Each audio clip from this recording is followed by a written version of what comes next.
$4,500 a month. 5 insects. One closet, smaller than the one you hang your coats in. And before you scroll past this as another get-rich-quick promise, understand one thing first.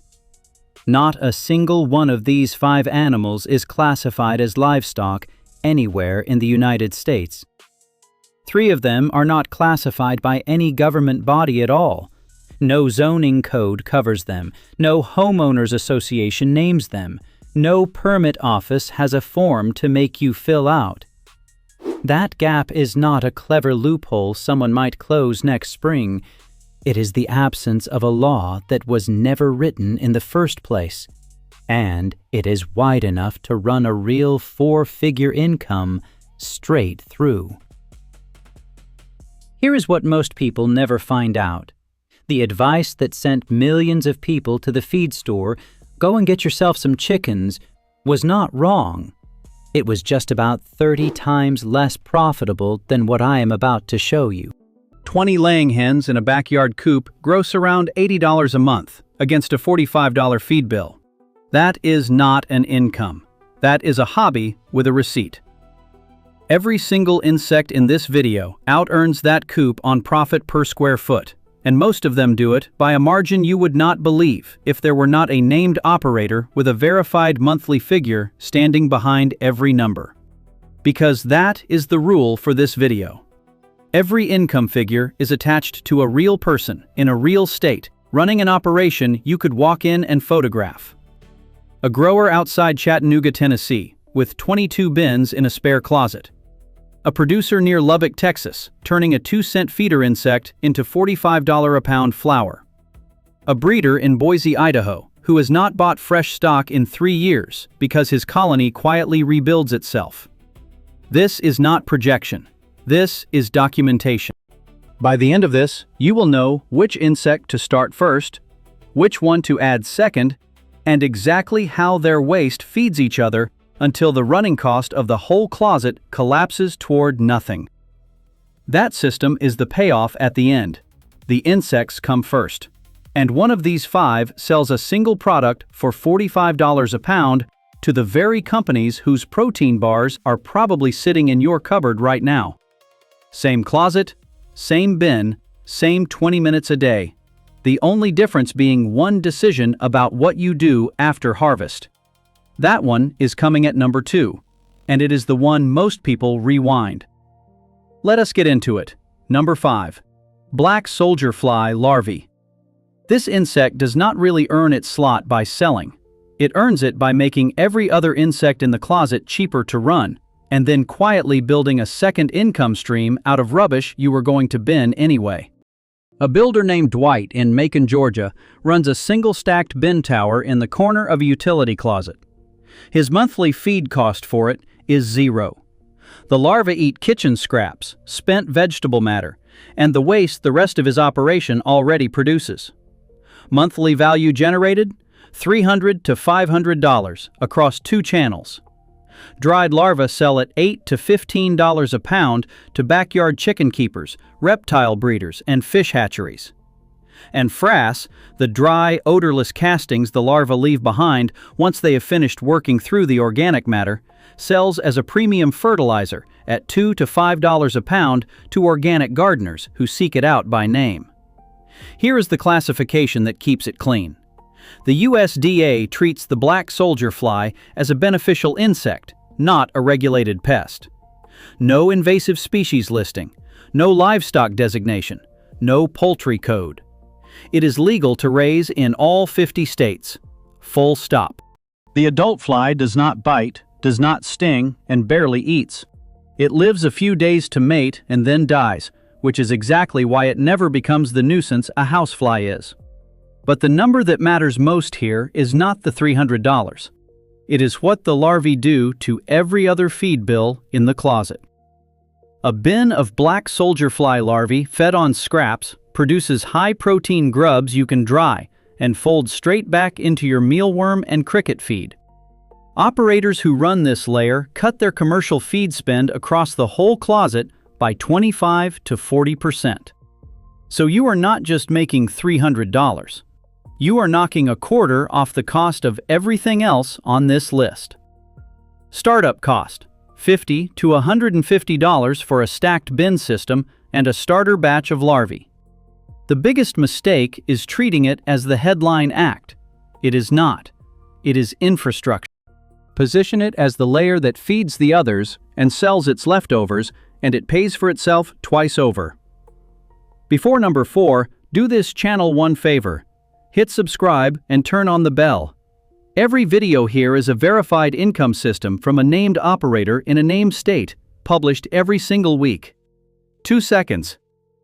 Do it now, because number 4 has 0 permits in 49 states and a single standing order that pays the bill before the month even starts.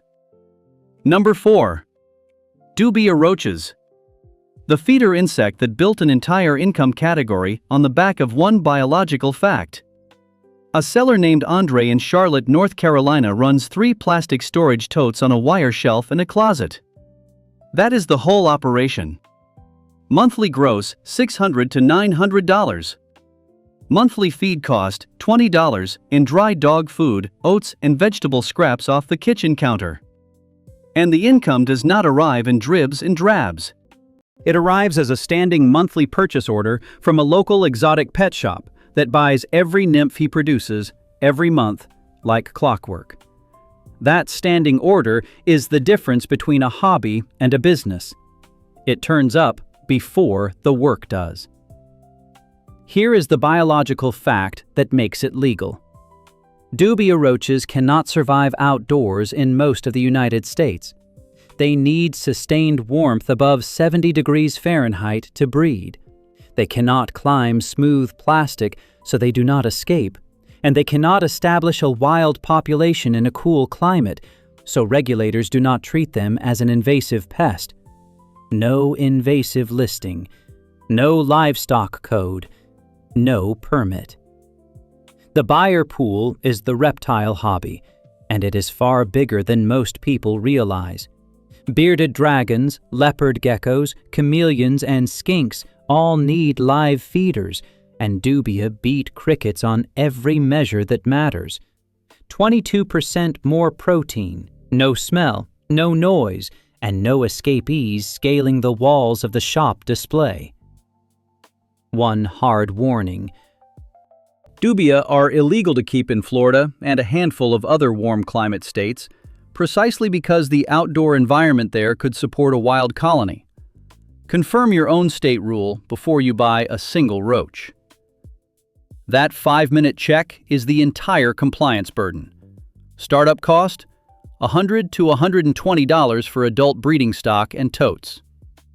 The biggest mistake is buying cheap young nymphs to save money.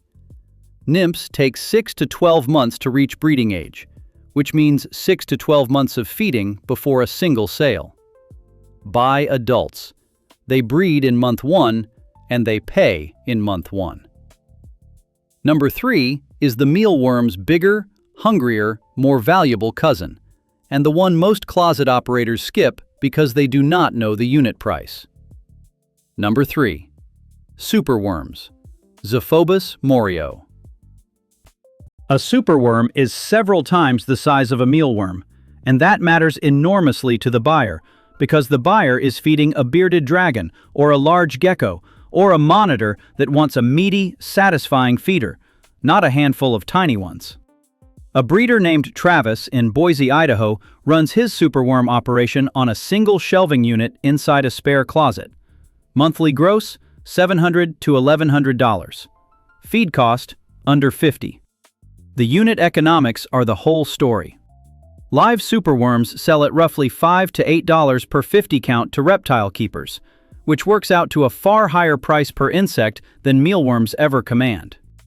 The same closet that produces 1,000 mealworms produces fewer superworms, but each one sells for several times more, and the demand from the large reptile hobby is steady and growing.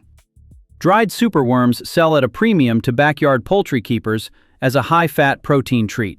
And the frass, same as every other beetle larva on this list, sells to gardeners at $2 to $4 a pound. The legal status is the cleanest on the list, tied with mealworms. Superworms are feeder insects. No livestock classification, no zoning restriction. No government body classifies them at all. Legal in every apartment in the country, including the buildings with the strictest no-pet policies, because a tub of beetle larvae is not a pet and it is not livestock. There is one quirk you must know, and it is the biggest mistake on this one. Superworms will not pupate while they are crowded together. To breed them and grow your own next generation, you have to separate individual mature worms into their own small compartments. An egg carton works perfectly. That isolation is what triggers them to pupate into beetles.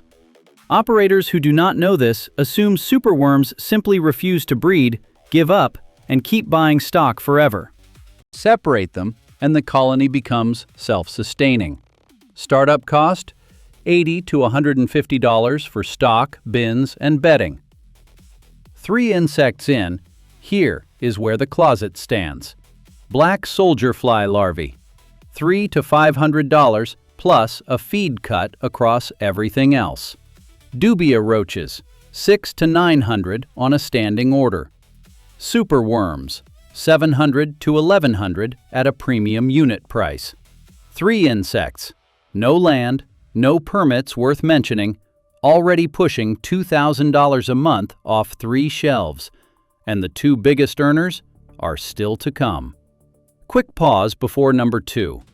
If any of these numbers are different from anything else you have seen, hit the like button right now. It costs you nothing, and it puts this video in front of the next person trying to work out what to do with a spare closet. Number 2. Crickets. The protein nobody respects until they see the second price tag. A live cricket sells to a reptile shop for about 2 cents. That is the floor. And that is exactly where almost everyone stops. A producer near Lubbock, Texas, named Caleb does not stop there. He dries his crickets, mills them, and sells cricket flour at $45 a pound, wholesale, to small supplement and protein bar makers who are desperate for a domestic, sustainable protein source. Same insect, same bin, same bran and vegetable scraps. The milling is the entire business. Caleb runs 6 bins along one closet wall.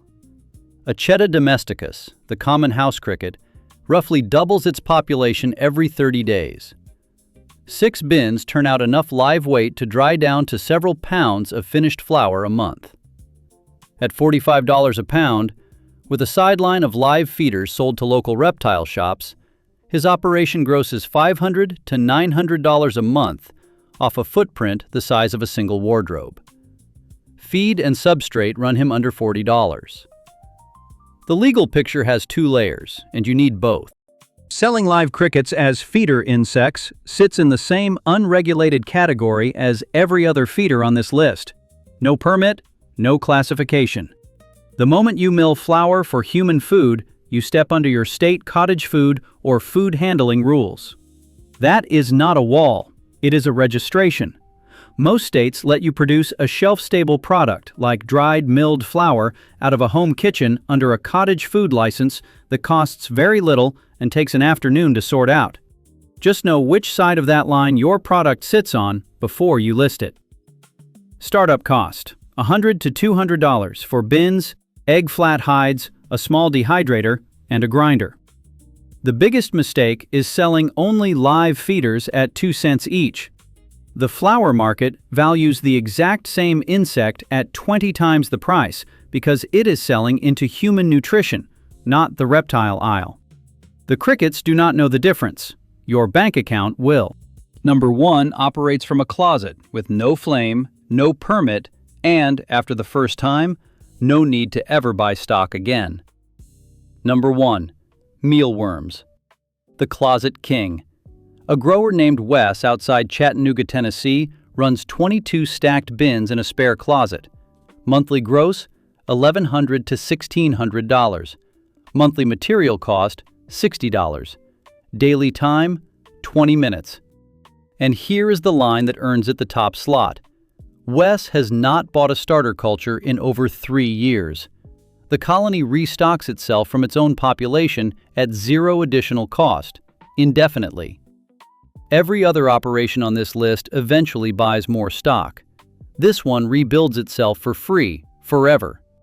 Tenebrio molitor sits in a regulatory category almost no income-generating animal ever reaches, completely unclassified by any government body. Not livestock, not poultry, not a pet. Legal in every apartment in the country, including the buildings with the strictest pet policies, because there is no rule on the books that a tub of mealworms could possibly break. The buyer pool is 3 markets wide from one bin. Live worms sell at $5 to $12 per 100 count to reptile owners and fishing bait buyers. Dried worms sell at $15 to $25 a pound to backyard chicken keepers and the bird feeder crowd, who use them as a protein supplement and buy them by the case. And the frass sells at $2 to $4 a pound to organic gardeners. 3 separate buyer categories, 1 operation, 1 closet. Startup cost? $40 to $80 for starter cultures, bins, and bran bedding. First sellable product arrives at around 60 days. After that, the colony self-replicates, and the material cost is the only ongoing spend. The single most important rule is temperature, and it is the biggest mistake people make. Below 70 degrees Fahrenheit, mealworm reproduction stops cold. A $30 space heater on a cheap thermostat protects a 4-figure monthly income right through the winter. Skip it, and the colony stalls in the first cold snap, and the income stops with it. That is the entire difference between a year-round operation and a summer hobby. $30 and a thermostat. So that is the 5. But here is what almost nobody tells you. They are not 5 separate businesses sitting next to each other in a closet. They are one machine, and the waste from each one feeds the next, until the running cost of the whole thing collapses toward zero. Start at the bottom. Your mealworm and superworm bins produce frass faster than your garden buyers can absorb it, and that frass, along with kitchen scraps, is exactly what the black soldier fly larvae eat. So the black soldier fly bin runs on the waste your beetle bins were already throwing off. Feed cost? 0. The larvae that come out of that bin get dried and folded back into your cricket and dubia feed as a protein boost, which cuts what you spend on dog food and bran. The spent substrate from the dubia totes makes ideal bedding to start fresh mealworm and superworm bins. And every bin on the shelf produces frass, which means the fertilizer line never runs dry. Run the maths on the whole closet at mid-range scale. Mealworms, 1,300. Crickets, 700. Superworms, 900. Dubia roaches, 750. Black soldier fly larvae, 400 in direct value plus the feed savings it spreads across everything else. Combined gross, right around $4,500 a month. Combined feed and material cost once the waste loop is closing, under $150. Net, comfortably over $4,000 a month, out of one closet, with no land, no barn, no permits on 3 of the 5, and 20 to 40 minutes of work a day. But this matters more than any single number. The loop only works if each layer is profitable before you add the next one. Stack them all at once, and you do not build a machine, you build a mess you cannot manage. One bin at a time. So here is the order. Start with mealworms. $40 to $80 to launch, first income at 60 days, 20 minutes a day, and a colony that pays for its own future stock. It is the most forgiving insect on the list, and the cleanest legal status. Get one buyer first, a local reptile shop, a bait shop, a backyard chicken group online, before your first bin is even full. Once mealworms are selling, add superworms. Same skill set, same shelf, higher unit price, and the buyer you already found for mealworms almost certainly wants superworms too. Then add dubia roaches, and walk into a local exotic pet shop with a sample tub and an offer to supply them for 30 days. That standing order becomes the steady check that funds the next step. Then, crickets, because by the time they come online, you already have the feeder insect buyers who will take the live ones while you build toward the flower side. And finally, the black soldier fly bin, slotted underneath all of it, eating the waste and quietly cutting every feed bill in the closet. 5 insects, 1 closet, $4,500 a month, built 1 bin at a time, where each layer makes the one before it cheaper to run. That is not a theory. That is the waste loop doing exactly what it is built to do. Now I want to hear from you. Drop a comment right now and tell me one thing. What is the actual space you are working with? A single closet shelf? A spare bedroom? A corner of the garage? A laundry cupboard? Every situation has a different first move, and I read every comment. While you are at it, tell me which of these 5 surprised you the most. The $45 cricket flower or the mealworm colony that never needs restocking? If this gave you even one number you could not find anywhere else, subscribe and turn on the bell. This channel publishes a verified, named operator income system like this one every single week, and the next one builds the exact 60-day launch sequence for the mealworm bin. The real startup cost, the first buyer, and the precise moment to add the second insect based on how the first one performs. That video is in production now. Be there when it drops.